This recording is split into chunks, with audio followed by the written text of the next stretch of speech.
of all the footage of Apollo 11 requested from NASA over a 5-year period.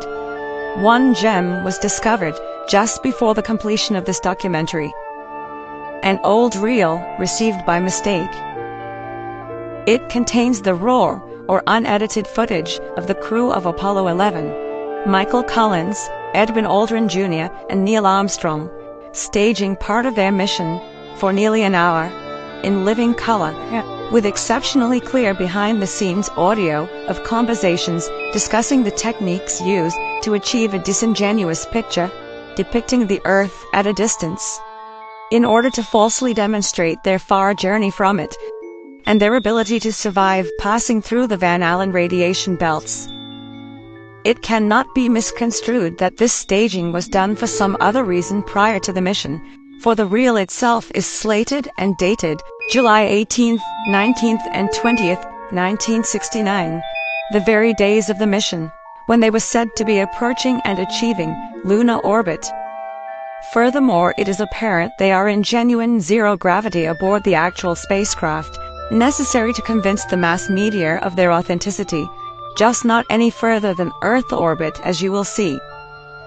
In this never-before-seen or heard footage, not only is the radio conversation between the astronauts and Houston Control audible, there is a secondary, private conversation taking place between the crew and a third confidential party, prompting the astronauts with what to say, when to speak, and how to effectively manipulate the camera to achieve the desired misleading effect. NASA claims that the Houston transmissions were the only ones taking place with the astronauts. Listen now as Houston Control initiates a conversation with the crew, only to find them too preoccupied with the behind-the-scenes trickery to respond. Moments pass and the oversight is picked up on by the clandestine third party, who quickly prompts them with talk. Immediately Neil Armstrong speaks. Apollo 11, Houston, Goldstone says that the TV looks great, over. Talk. Okay,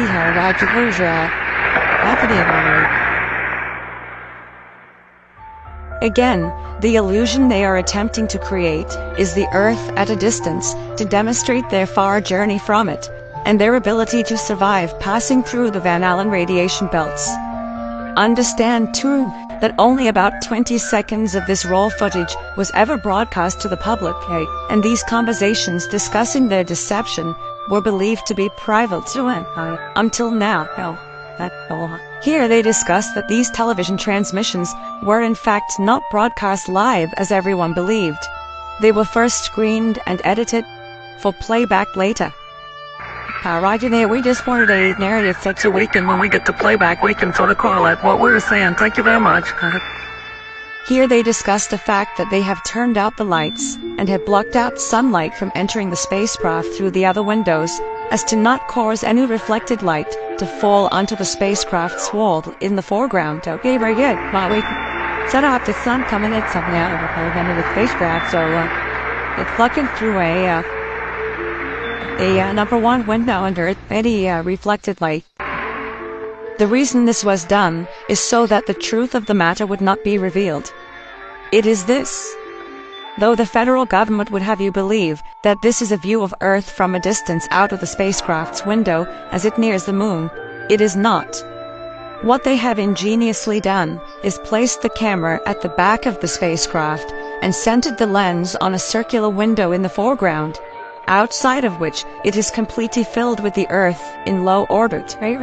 The circumference of the window then appears to be the diameter of the Earth at a distance, with the darkened walls of the spacecraft appearing to be the blackness of space around it. That is why they wanted the interior dark and blocked out the sun from entering through the other windows. Here you can see the extruded window, probably 2 inches thick at the bottom. This is because the Earth's shine is coming in at a downward angle.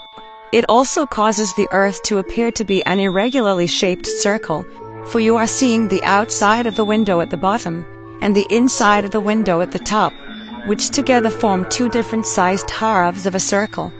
Subsequently, this take was never used. As they perfected the shot, a crescent-shaped piece of black material was inset slightly into the window to create the illusion of the Earth's terminator line dividing night and day. It is uncannily convincing. During this segment, intended to be edited and played back later for the worldwide television audience, dated July 18, 1969, Neil Armstrong condemns himself as he states that he is 130,000 miles out, or halfway to the moon, as the NASA flight log also states on this date, when he is in reality in low Earth orbit of a few hundred miles. Roger gets in Apollo 11. Colin N from about 130,000 miles out. Here, during another segment, also intended to air after review, Neil Armstrong falsely explains to the viewers how the shot is attained by putting the camera's lens to the window's glass, as it would have to be if they were the claimed distance away from the Earth. We only have one window that has a view of the Earth, and it's filled up with the TV camera. If the window was completely filled up with a TV camera, as he stated, then an astronaut's arm would not be able to get between the camera and the window, as it obviously does here in this outtake. North America becomes invisible just beyond the Terminator or inside shadow. You can also notice how the astronaut operating the camera reacted to the mistake by attempting to pan away from it. The white dance of nature was platform across the Earth.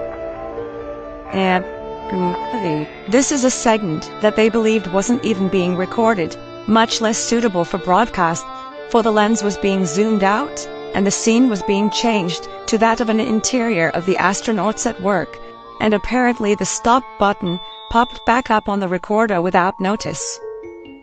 Here is the diffused work light that they used to see camera controls, but not throw light onto the spacecraft's warp.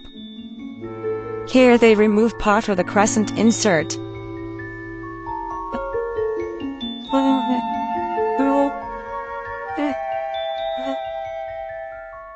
Finally, the iris is opened up, and you can see the real location of the camera and the very bright and near Earth out the window.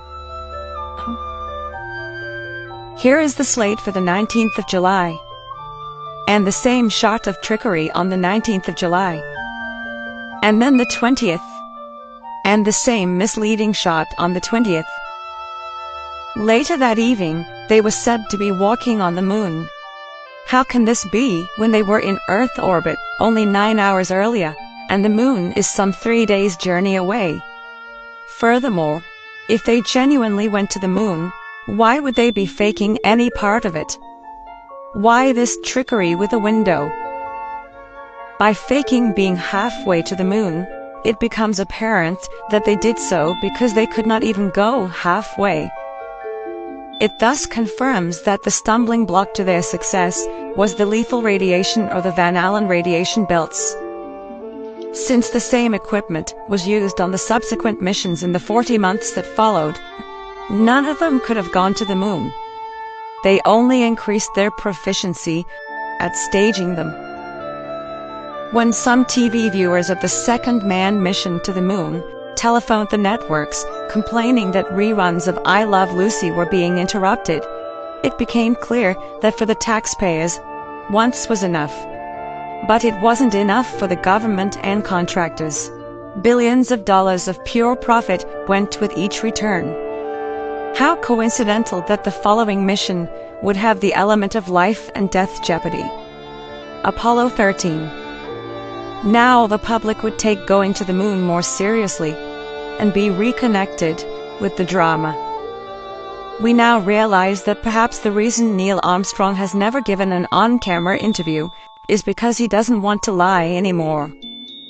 What threats may have been made upon such honorable men or their families to possess their reluctant cooperation and later ill feelings towards perpetuating this still darkened hour in American history. NASA's highest-ranking official, James Webb, resigned without explanation just days before the first Apollo mission. Why, when he was on the threshold of achieving the greatest accomplishment of his career?